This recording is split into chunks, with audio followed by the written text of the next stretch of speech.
Arturo, muchas gracias, buenas tardes. ¿Qué tal, Joaquín? Me da mucho gusto estar contigo y con tu auditorio. Igualmente, Arturo.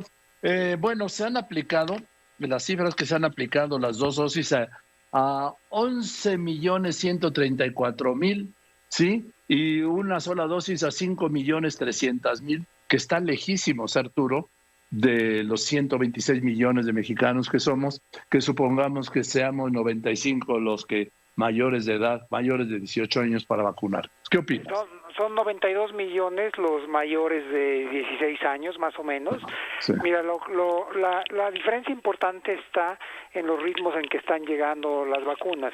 Si me permites, te comparto unos números muy rápidamente. Por ejemplo, en diciembre llegaron 53,000 vacunas. En enero llegaron 712,000 vacunas. En febrero llegaron 3 millones de vacunas, 3.073.000. En marzo llegaron 9.627.000. En abril llegaron 11.957.000. Y en mayo están estimadas que van a llegar alrededor de 17.888.000. Eso está prácticamente seguro. Estamos apenas a 10 días de concluir el mes. Y para junio están estimándose alrededor de 31.150.000. De tal forma que lo más destacado de esto es el ritmo al que se está incrementando la llegada de las vacunas y por lo tanto la vacunación. Por ejemplo, como sabes, el día de ayer se llegó a un récord en el número de aplicaciones diarias, que son alrededor de 710,000. Se incrementó la capacidad de aplicación, muy pronto vamos a poder estar aplicando alrededor de 800,000, pero ya vamos a estar teniendo semanas de 7, 6, 8 millones de vacunas por semana. Entonces el reto en realidad no va a ser tanto si hay o no las vacunas, sino qué tan rápido las podemos poner. Aplicarlas.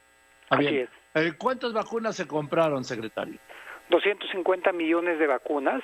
Ahora esas incluyen las de CanSino, que son de una sola dosis, y las del resto de las vacunas Pfizer, Sputnik, AstraZeneca, que son de 2 dosis. Esas 250 millones de vacunas permiten vacunar a 140 millones de mexicanos. Como tú correctamente dijiste, hay 126 millones de mexicanos y hay 92 millones de mexicanos mayores de 20 años. Entonces, hoy hay 60% más vacunas de las que nosotros necesitaríamos. Bien.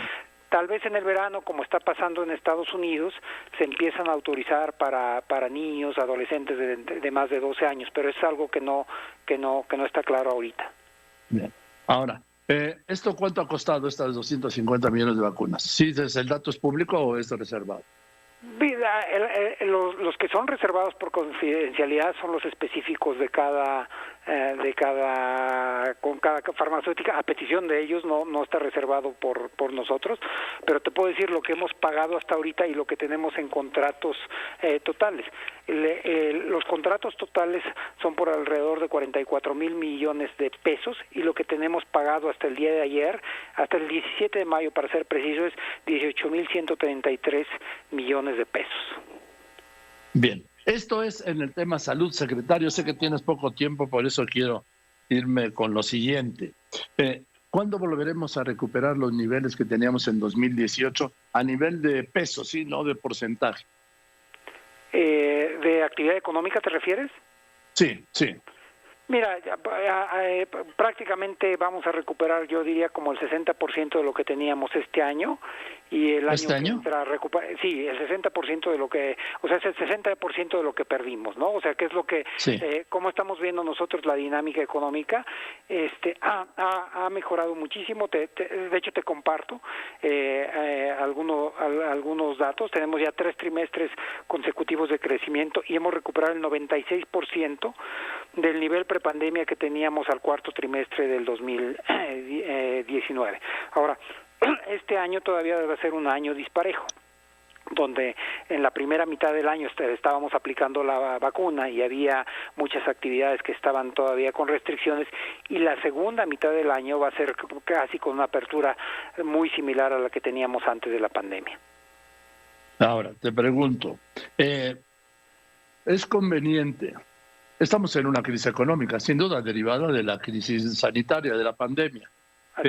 En estas circunstancias, ¿Todavía mantienes la idea de plantear una reforma fiscal en la segunda parte de este año? Bueno, a ver, lo que hay que hacer es discutirlo, y las reformas fiscales tienen muchos elementos. Uno puede ser de facilitación de los impuestos, y en todo caso, si se planteara una reforma fiscal en septiembre, es para que entrara en vigor en el 2022. Yo creo que lo que sí yo estoy convencido es que tenemos que tener una reflexión profunda de si los niveles de ingresos que tiene el país son los que queremos que tenga en el mediano plazo, porque no toda reforma fiscal entra incluso el año siguiente. Puede haber artículos transitorios que determinan su aplicación después. Y básicamente lo que nosotros tenemos hoy es una economía donde se recauda alrededor del 13.8% del PIB, mientras que hay países como Uruguay que recauda el 28%, Brasil 34%, Francia, Dinamarca 45%. Eso es una economía que recauda poco, pues tiene servicios. Eso ha sido históricamente un lastre.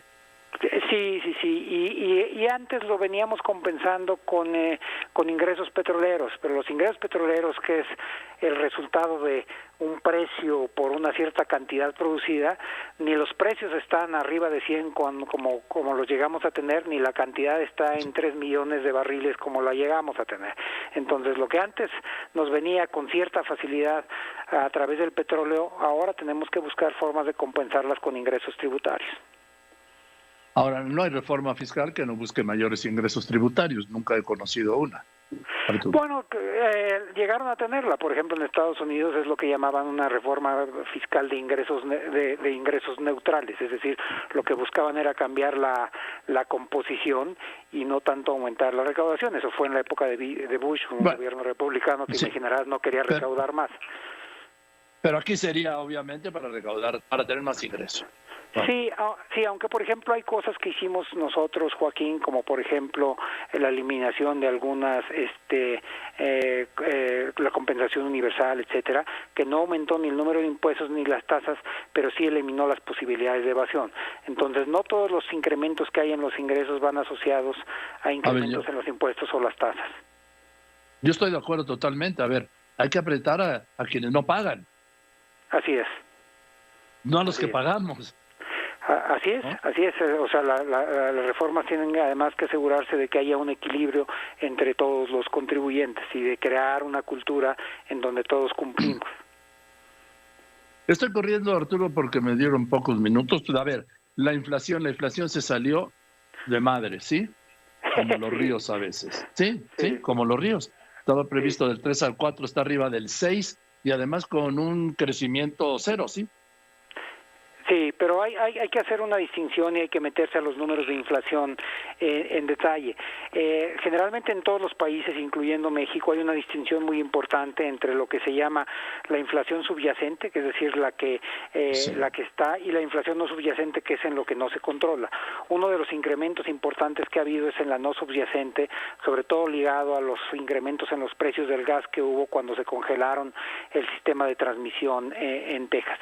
Pero hay otro elemento que a nosotros nos deja cierto nivel de tranquilidad y Joaquín, siempre que la inflación llega a 6% hay que darle seguimiento con cuidado, y es que estamos viendo incrementos en algunos bienes que claramente están ligados al confinamiento. Por ejemplo, compra de implementos para limpiar la casa, la gente está pasando más tiempo en la casa, compra de televisores o de computadoras porque los niños están tomando clase en la casa, electrodomésticos, etcétera.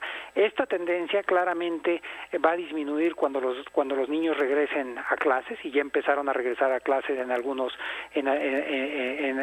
estados. Entonces hay algunos de los componentes de la inflación que para nosotros son transitorios y por lo tanto no van a generar una tendencia, pero de cualquier forma hay que seguirlo observando.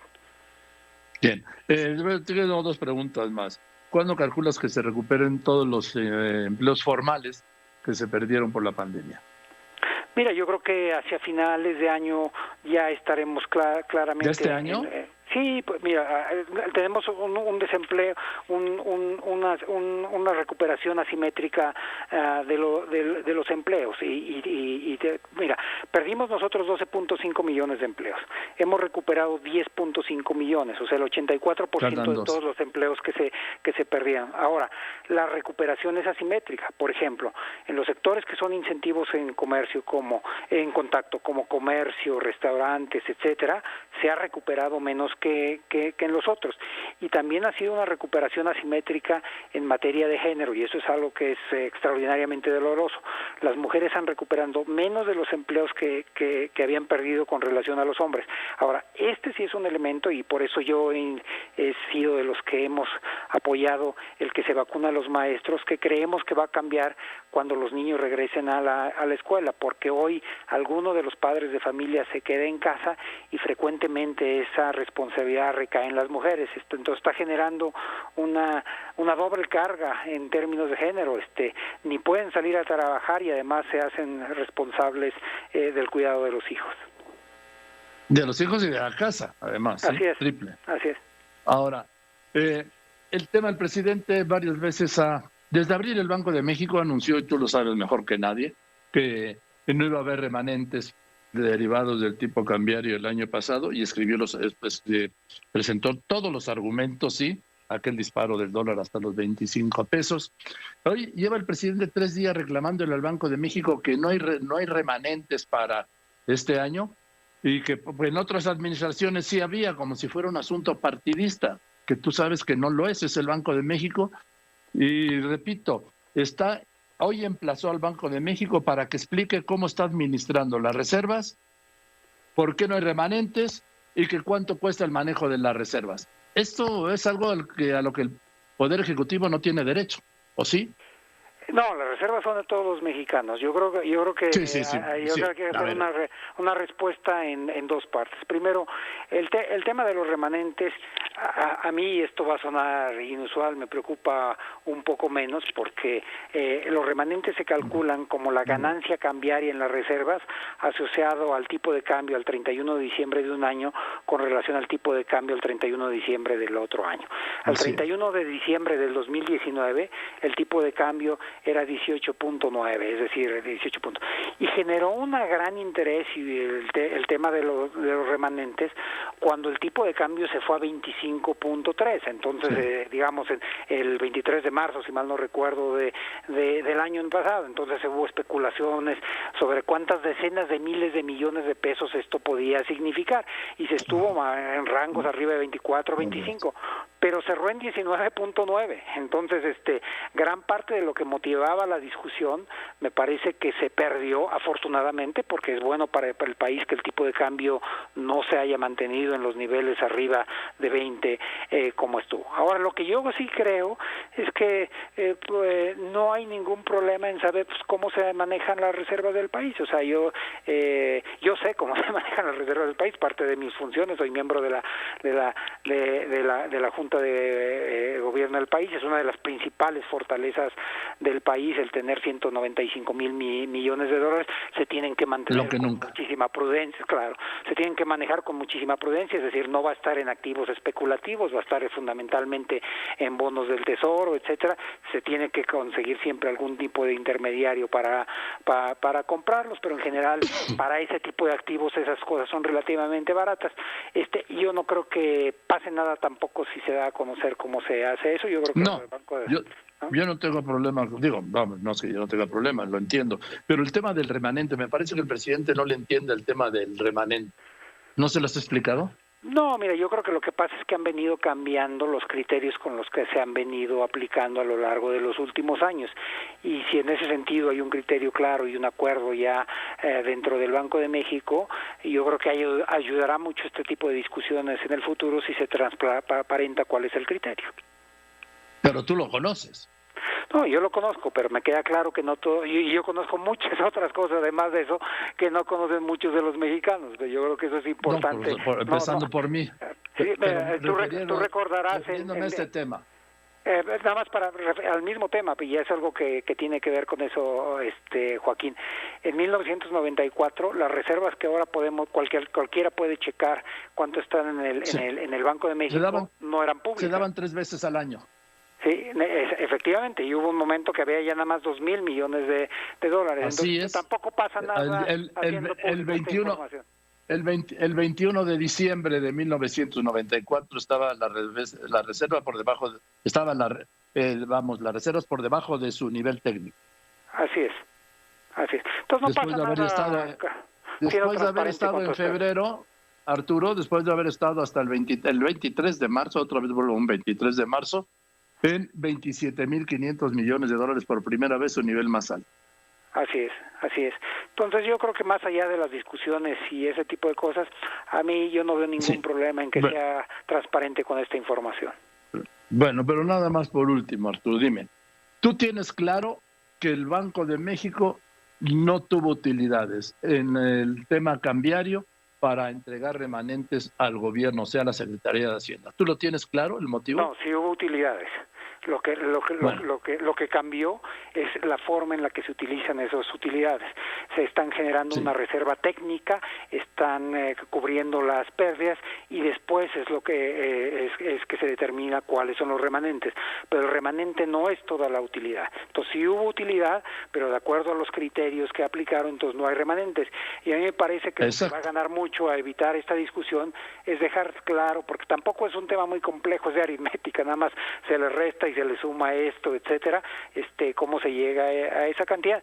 Y si se hace así, esta discusión va a quedar saldada de aquí al futuro y cualquier mexicano podrá, porque no es una fórmula muy compleja calcular, si es que fuera de su interés, cuántos son los remanentes posibles. A ver, lo planteo de otro modo para terminar. ¿Tú crees que el Banco de México le esté negando algún peso al gobierno federal? ¿Y lo esté ocultando? Déjame ponerlo de otra forma. Hasta donde yo entiendo, no hay una regla clara, están aplicando una regla, pero esta regla ha venido cambiando a lo largo del tiempo. Sí, pero vamos. Que es la preocupación ¿Pero tú crees que tenía el presidente. Sí, pero ¿tú crees que le está negando el Banco de México alguna parte? Yo creo que con el mecanismo actual que tiene no, pero depende fundamentalmente de cuánto fueran las reservas que quisieron haber constituido. Si hubieran decidido haber constituido menos, podría haber habido remanentes. En cualquier caso, Joaquín, para regresar a mi postura inicial, pues tampoco es que iban a ser muchos remanentes, dado que el tipo de cambio acabó abajo de 20 pesos por dólar. Así es. En fin, y yo nada más te pregunto, te prometo que esta es así la última. ¿Esto ya se lo has explicado al presidente? Te reitero la pregunta. No, porque esto también lo hemos nosotros venido aprendiendo poco a poco. O sea, el hecho de que todo esto no necesariamente no fuera público también quiere decir que no necesariamente era público para mí. Es una de mis responsabilidades irlo entendiendo y en la medida que tú formas entendiendo... Tú formas parte del Banco de México. Sí, donde se discute... Como secretario de Hacienda. Sí, donde se discute cómo se fija la tasa de interés, pero no asisto a las reuniones donde se deciden cuáles son los mecanismos para determinar cuáles son los remanentes. No, pero os digo, no te sale nada ajeno al Banco de México, ni por tu posición actual ni por la anterior. Así es. En fin. Bueno, pues un día que tengas más tiempo seguimos, ¿no, Arturo? Cómo no, con muchísimo gusto. De tu oficina. Muy bien, con muchísimo gusto. Gracias, secretario. Muchas gracias, el secretario de Hacienda, Arturo Herrera. Le agradezco este tiempo.